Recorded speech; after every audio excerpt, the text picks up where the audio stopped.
The Assembly will hear a statement by His Excellency Hubert Minnis, Prime Minister of the Commonwealth of the Bahamas. May I request protocol to escort His Excellency. I will just go for one bilat.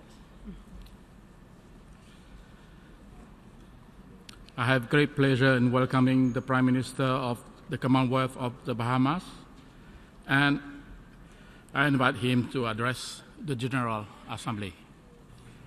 Thank you. Mr. President, Excellencies, I congratulate Madam President on her election to the presidency of this 73rd session of the United Nations General Assembly. I wish to assure you and members of the Bureau of the support of my delegation. I commend Secretary General Antonio Guterres, who continues to guide the organization through a process of reform which is vital for the continued relevance of our organization.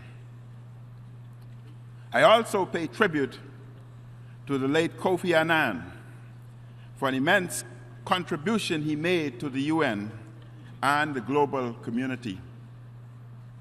Mr. President, in this year, marking the 100th anniversary of the end of the First World War, it is fitting that the theme for this 73rd session is making the United Nations relevant to all people, global leadership, and shared responsibilities for peaceful, equitable, and sustainable societies.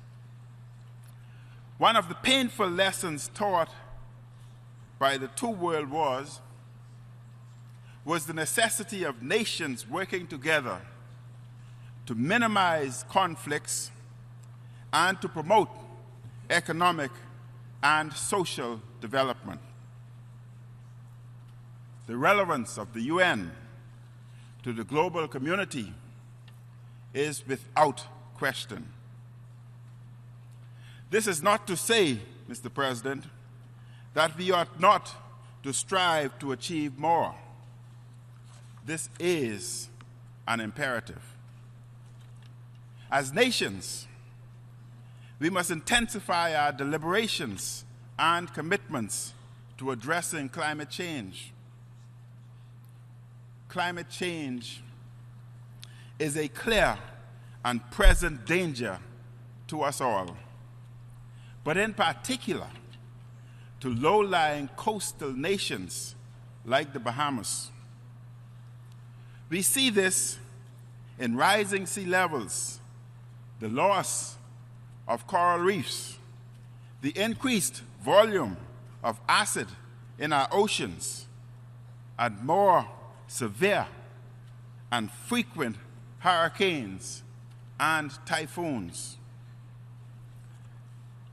This time last year, the Bahamas, many countries of the Caribbean, and parts of the United States of America faced the onslaught of Category 4 or higher hurricanes. As Hurricane Irma hurled towards the Bahamas, my government took the difficult decision to evacuate residents from the southern islands to prevent the loss of lives and injury. Gratefully, we escaped without loss of life, but our southern neighbors were not as fortunate. As such, I fully support Secretary General his plan to call a climate summit next September to mobilize action and financial support. As part of such discussions, we must dedicate considerably more energy and resources in building the resilience and sustainability of our island and coastal nations. Like our neighbors, the Bahamas is trying to rebuild our islands. However, the consecutive damage of more hurricanes has made this very difficult. As an archipelago, with many islands stretching approximately 600 miles from north to south, we are required to replicate infrastructure many times over with already limited resources. While the delivery of humanitarian aid is essential, it is equally important to focus on prevention and the strengthening of capacity building. Such an approach must be grounded in a comprehensive approach to sustainable development that addresses in an integrated manner the range of issues that are critical to the Bahamas, from disaster risk reduction to the sustainable use of the world's seas and oceans to ensure their viability for generations and generations to come. Tourism is the world's largest industry. It is also the lifeblood of the Bahamian economy. Millions of tourists travel to the Bahamas annually because of our beautiful turquoise waters and biodiversity. And in this context, the Bahamas has committed to ban single-use plastics by 2020. The Bahamas looks forward to the successful outcomes of the review of the Samoa Pathway, the international framework to advance these and other sustainable development priorities for small island development states.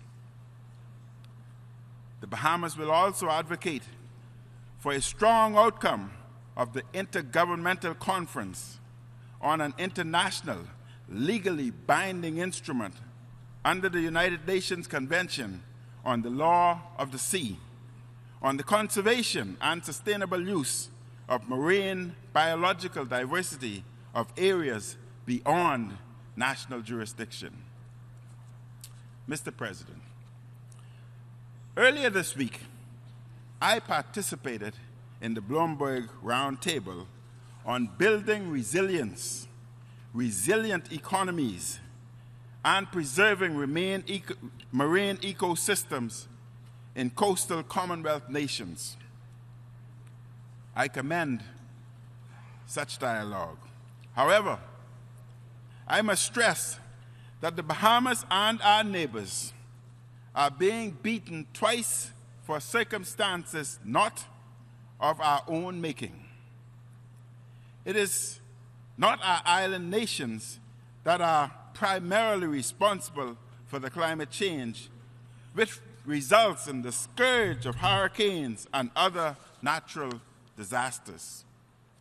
However, when we respond to national need by borrowing internationally to seek to restore basic human infrastructure, our debt to GDP ratio rises, risking the possibility of a rating downgrade.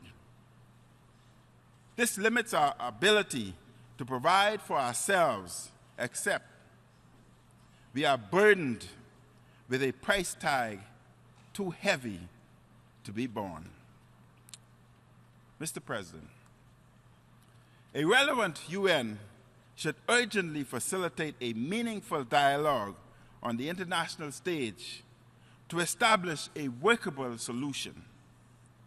Furthermore, the adverse impact of the global financial inequity is seen in the use of the distorted matrix of GDP per capita as a measurement of national wealth and viability. This is done without due regard to a country's vulnerabilities and the weight that should be given to localized circumstances. We remain concerned and disappointed that the application of this matrix causes the Bahamas to be assessed more favorably than it should be for contributions to international organizations and for receipt of grants and international assistance when disaster strikes. The UN must bring greater focus and action in response to this inequitable issue. We also reaffirm our support for Cuba's ability to access resources for development to rebuild after disasters.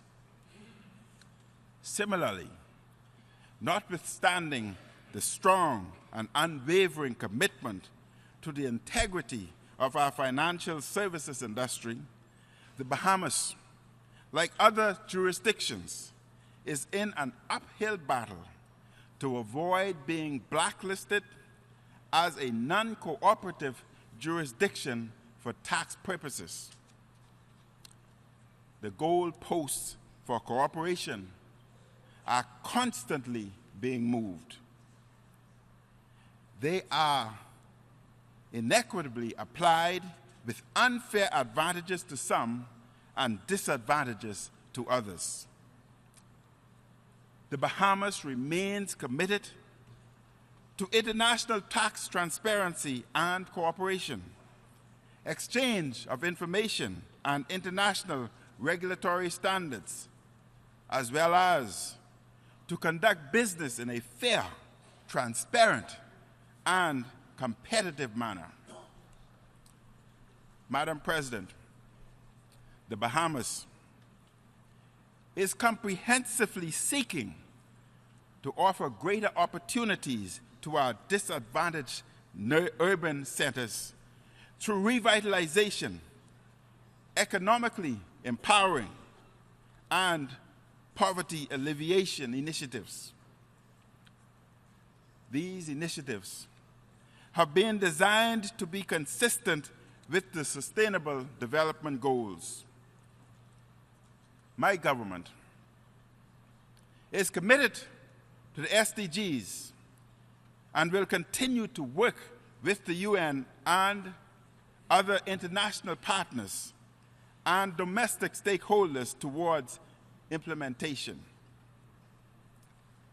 Mr. President, the Bahamas is dedicated to serving as a productive presence and committed member of the Council of the International Maritime Organization.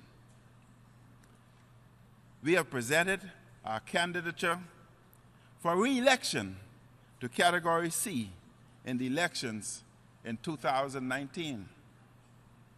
The Bahamas intends to continue its work to make positive and innovative contributions toward ensuring the safety and security of shipping and the prevention of marine pollution by maritime vessels.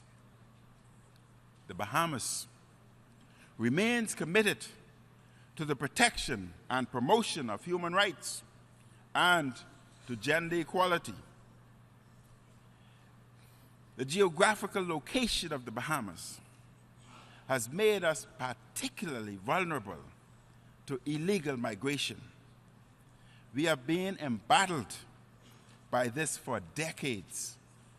We are resolute, however, to fight illegal migration and to do so in a manner that prioritizes the safety and security of the Bahamas while adhering to human rights principles. The Bahamas, Madam President, is committed to the use of information communication technology to support development. We have offered ourselves as the smart choice with our candidature for the Council of the International Telecommunication Union. The Bahamas has been endorsed by our CARICOM neighbors. Mr. President, the world continues to make progress in myriad areas of economic, political, and social development. But progress requires the eternal vigilance of every generation and a commitment to upholding the dignity and equality of all people and relenting international cooperation.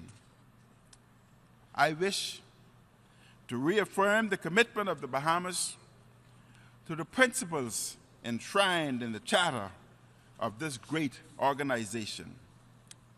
I thank you, Mr. President, on behalf of the people of the Commonwealth of the Bahamas.